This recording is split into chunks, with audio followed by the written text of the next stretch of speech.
깊고 푸른 밤이었다. 하늘에는 별들이 총총 박혀 있었지만 도시의 불빛에 가려 그 존재는 희미했다. 구독과 좋아요는 여러분의 사랑입니다. 차갑게 식은 공기만큼이나 준혁의 마음도 텅 비어 있었다. 그는 작은 원룸 창밖을 응시하며 담배 연기를 길게 내뿜었다. 그 연기는 준혁의 복잡한 심경을 대변하듯 허공으로 흩어졌다.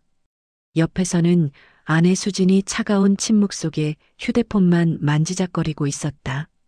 휴대폰 액정의 희미한 불빛이 그녀의 무표정한 얼굴을 더욱 창백하게 만들었다. 결혼 3년 차. 넉넉지 않은 살림은 차치하고라도 그들의 삶은 마치 한겨울의 메마른 가지처럼 앙상하고 위태로웠다. 서로에게 기댈 곳 없는 고립감 속에서 그들은 마치 표류하는 작은 배와 같았다. 모든 것은 그때부터 시작되었다. 부모님의 간절한 바람과 헌신적인 희생으로 마련된 신혼집. 그 집은 준혁과 수진에게는 새로운 시작이었지만 동시에 감당할 수 없는 무게의 족쇄가 되어버렸다. 부모님의 기대와 며느리의 냉대, 그리고 이 모든 것을 수수방관했던 준혁의 무심함이 뒤섞여 결국은 돌이킬 수 없는 파국을 맞이하게 된 것이다. 그들의 관계는 마치 오래된 실타래처럼 엉켜 있었고 그 실타래를 풀기에는 이미 너무 늦어버린 듯 보였다. 준혁 씨, 우리 엄마 아빠는 왜 이렇게 자주 오셔? 불편하게. 수진의 불평은 신혼 초부터 시작되었다. 처음에는 예민한 신부가 새로운 환경에 낯설어 그러려니 했다. 시댁과의 관계가 아직 어색하고 불편할 수 있다고 생각하며 준혁은 애써 수진의 입장을 이해하려 노력했다. 하지만 시간이 지날수록 수진의 태도는 더욱 노골적으로 변해갔다. 부모님이 방문하는 날이면 수진은 늘 싸늘한 표정으로 방에 들어가 나오지 않거나 억지로 얼굴을 마주해도 퉁명스러운 대답과 짧은 단답으로 일관하며 대화를 회피했다. 심지어는 식사 자리에서도 부모님의 말씀에는 귀 기울이지 않고 휴대폰만 들여다보는 무례한 태도를 보이기까지 했다. 준혁의 부모님은 그런 며느리의 태도에도 불구하고 애써 못 본 척, 못 들은 척하며 웃어넘기려 애썼다. 젊은 애들이라 바쁘겠지. 요즘 애들은 다 저렇지 뭐하고 스스로를 위로하곤 했지만 그들의 눈빛 속에는 깊은 서운함과 실망감이 역력했다. 그 서운함은 마치 작은 균열처럼 조금씩 부부관계와 가족관계에 금이 가게 만들고 있었다. 어느 날 준혁의 어머니는 직접 담근 김치를 들고 아들 집에 찾아갔다. 아들이 좋아하는 배추김치와 깍두기를 정성껏 담아 예쁜 밀폐 용기에 담았다. 오랜만에 아들과 며느리 얼굴이라도 볼까 싶어 갑작스럽게 찾아간 것이었다. 김치 외에도 아들이 좋아하는 반찬 몇 가지를 더 준비해서 무거운 가방을 들고 대중교통을 이용해 먼 길을 왔다. 하지만 현관문은 굳게 잠겨 있었고 배를 여러 번 눌러도 아무런 응답이 없었다. 인기척조차 없는 적막한 현관 앞에서 어머니는 한참을 서성였다. 혹시 무슨 일이 생긴 것은 아닐까 하는 걱정이 앞섰다. 한참을 기다리다 결국 아쉬움과 서운함을 뒤로하고 발길을 돌리려는 순간 안에서 문이 열리는 소리가 들렸다.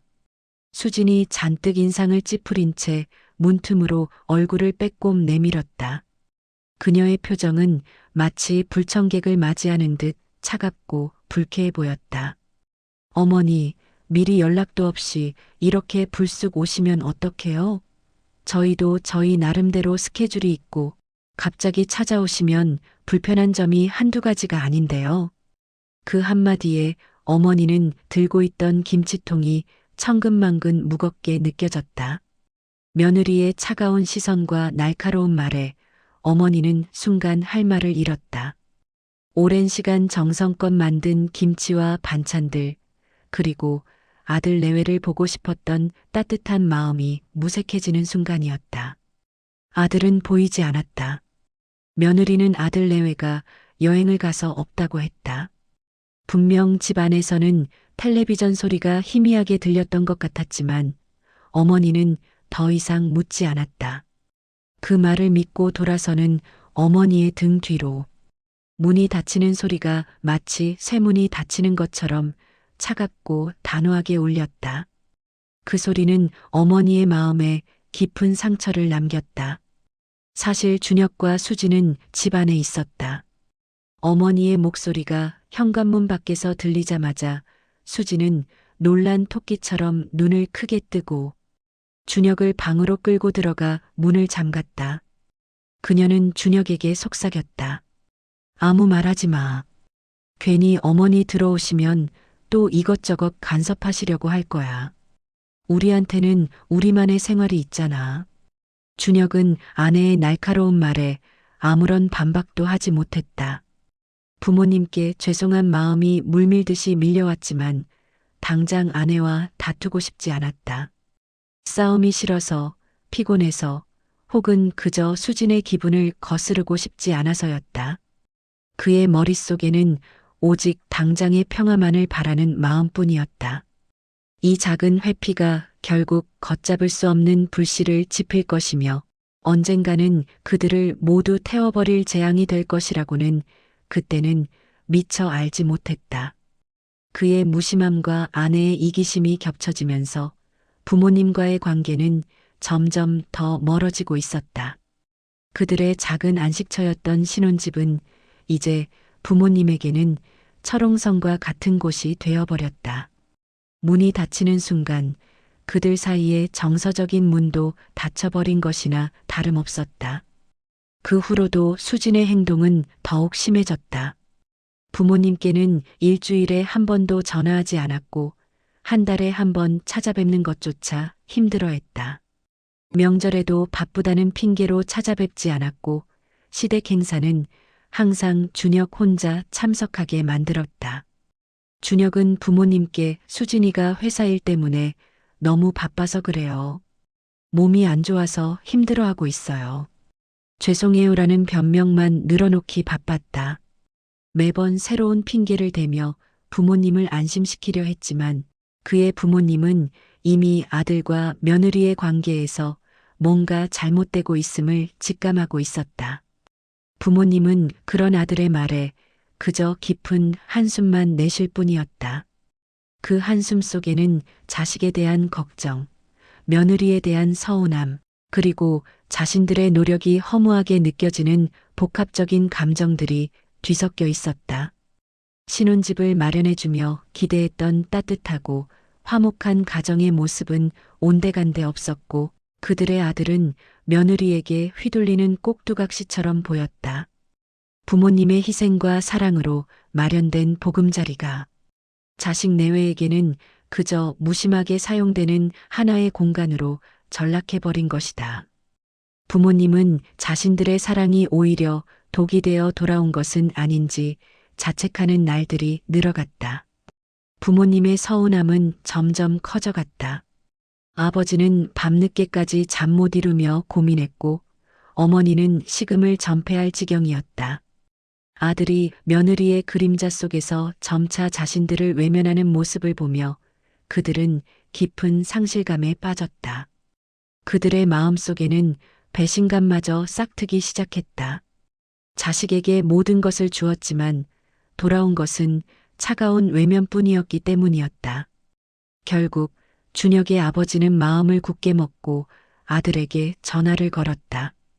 그의 목소리에는 이제 더 이상 자애로움이 아닌 단호함이 깃들어 있었다.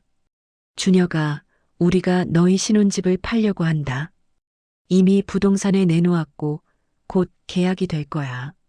준혁은 아버지의 말에 귀를 의심했다. 아버지, 갑자기 무슨 말씀이세요? 지금 저희가 살고 있는 그 집이요. 그는 순간적으로 당황하여 말을 더듬었다. 아버지는 차분하지만 단호한 목소리로 말을 이어갔다.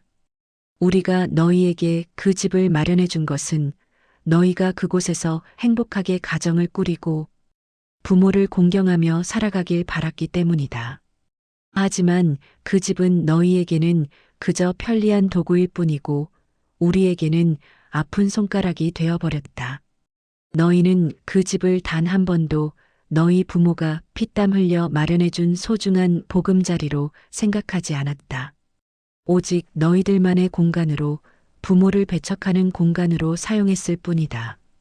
부모를 등한시하는 자식에게 더 이상 베풀 필요가 없다는 생각이 들었다.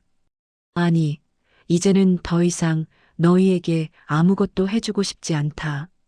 그 집은 우리가 너희에게 준 마지막 선물이었는데 너희는 그 선물을 발로 찼다. 준혁은 아버지의 준엄한 말에 아무런 대꾸도 할 수 없었다. 그의 머릿속에는 혼란스러운 생각들이 뒤섞였다. 아버지의 말이 모두 사실이라는 것을 부정할 수 없었다. 수진에게 이 사실을 알리자 그녀는 길길이 날뛰었다. 뭐, 집을 팔아? 말도 안 돼. 우리가 얼마나 고생해서 얻은 집인데. 당신 부모님 대체 왜 이러는 거야? 우리를 이렇게까지 해야겠어? 수진의 고생이라는 말에 준혁은 허탈한 웃음을 지었다. 이 집은 부모님이 평생 모은 돈과 노후 자금을 털어 마련해 준 것이었다. 정작 고생한 사람은 부모님인데 수진은 단 한 번도 그 감사함을 느껴본 적이 없는 듯했다. 오히려 그들의 희생을 당연하게 여기고 자신들이 누릴 권리라고 착각하는 듯했다. 준혁은 아내의 그릇된 인식에 아무런 말도 할 수 없었다. 자신 또한 아내와 다를 바 없다는 죄책감이 그의 목을 조여왔다. 그는 수진의 분노와 아버지의 실망감 사이에서 갈피를 잡지 못하고 방황했다. 그들의 신혼집은 이제 더 이상 그들의 안식처가 아니었다. 부모님과의 단절을 상징하는 슬픈 공간이 되어버렸다. 결국 집은 팔렸고 준혁과 수진은 쫓겨나듯 작은 원룸으로 이사하게 되었다. 이삿짐이라고는 변변치 않은 몇 개의 상자와 가구들이 전부였다. 그들의 보금자리가 한순간에 사라진 것이다. 모든 것이 한순간에 무너져 내린 것 같았다. 편안했던 집, 넓고 안락했던 공간, 그리고 무엇보다 시어머니가 가끔 가져다 주던 맛있는 반찬들, 부모님이 걱정하며 안부를 묻던 따뜻한 전화들, 그리고 무엇보다 시부모님의 따뜻한 사랑과 관심이 얼마나 소중했는지 수지는 그제야 깨달았다. 그녀는 텅 빈 원룸의 벽을 바라보며 닭똥 같은 눈물을 뚝뚝 흘렸다. 그녀는 준혁에게 울면서 말했다. 내가 정말 잘못했어, 준혁 씨. 그때 내가 어머님, 아버님께 조금만 더 살갑게 대했더라면, 조금만 더 자주 찾아뵙고 연락드렸더라면 이 지경까지 오지 않았을 텐데 그녀의 목소리는 후회와 자책으로 떨렸다. 준혁 역시 후회의 눈물을 흘렸다. 아내의 말에 동조하며 부모님을 외면했던 자신의 비겁함이 떠올랐다. 부모님의 희생을 당연하게 여기고 아내의 눈치만 보며 부모님께 헤아릴 수 없는 상처를 주었던 지난 날이 주마등처럼 스쳐 지나갔다. 그는 자신의 손으로 부모님의 사랑을 내팽개쳤던 지난 날을 곱씹으며 괴로워했다. 이제는 그 어떤 위로의 말도 그들을 위로해 줄 수 없었다. 그들이 잃어버린 것은 단순한 집 한 채가 아니었다. 다시는 돌아오지 않을지도 모를 부모님의 따뜻한 사랑과 변치 않을 것이라 믿었던 신뢰였다. 그들의 마음에 깊은 상처가 새겨졌다. 그들은 물질적인 것뿐만 아니라 정신적인 지지 기반까지 모두 잃어버린 빈털터리 신세가 된 것이다. 원룸의 차가운 바닥에 서로를 끌어안고 앉아 준혁과 수지는 한없이 울었다. 그들의 눈물은 단순한 슬픔이 아니었다. 뒤늦게 깨달은 어리석음에 대한 참회였고 이미 잃어버린 소중한 것들에 대한 사무치는 후회였다. 그들의 어깨는 하염없이 들썩였고 눈물은 마르지 않는 샘물처럼 계속 흘러내렸다. 그들은 이제 처음부터 다시 시작해야 했다. 아무것도 없이, 부모님의 그림자 없이, 오직 자신들의 힘으로 스스로의 어깨에 모든 무게를 짊어지고 험난한 세상 속으로 발을 내디뎌야 했다. 그들의 앞날은 막막했고 어디로 가야 할지 알 수 없었다. 먼동이 트기 시작하는 새벽, 창밖으로 희미하게 여명이 밝아왔다. 붉은 빛이 드리워진 하늘은 그들의 불안한 마음을 더욱 적나라하게 드러내는 듯했다. 어둠이 걷히고 새로운 하루가 시작되듯 준혁과 수진에게도 새로운 시작이 찾아올 수 있을까? 잃어버린 것을 되찾고 부모님께 진심으로 용서를 구할 수 있을까? 그들의 길은 이제 막 시작되었지만 그 길이 결코 쉽지 않으리라는 것을 그들은 예감하고 있었다. 지난 과오를 뼈저리게 반성하며 후회의 눈물 속에서 피어난 작은 희망이 과연 이들을 어디로 이끌지 그들의 이야기는 이제 새로운 장을 맞이할 준비를 하고 있었다. 그들의 앞에는 험난한 가시밭길이 펼쳐져 있었지만 그들은 이제야 비로소 서로에게 의지하고 함께 나아가야 할 이유를 찾은 듯 보였다. 사랑과 가족의 의미를 다시 깨닫는 혹독한 여정의 시작이었다. 구독과 좋아요는 여러분의 사랑입니다.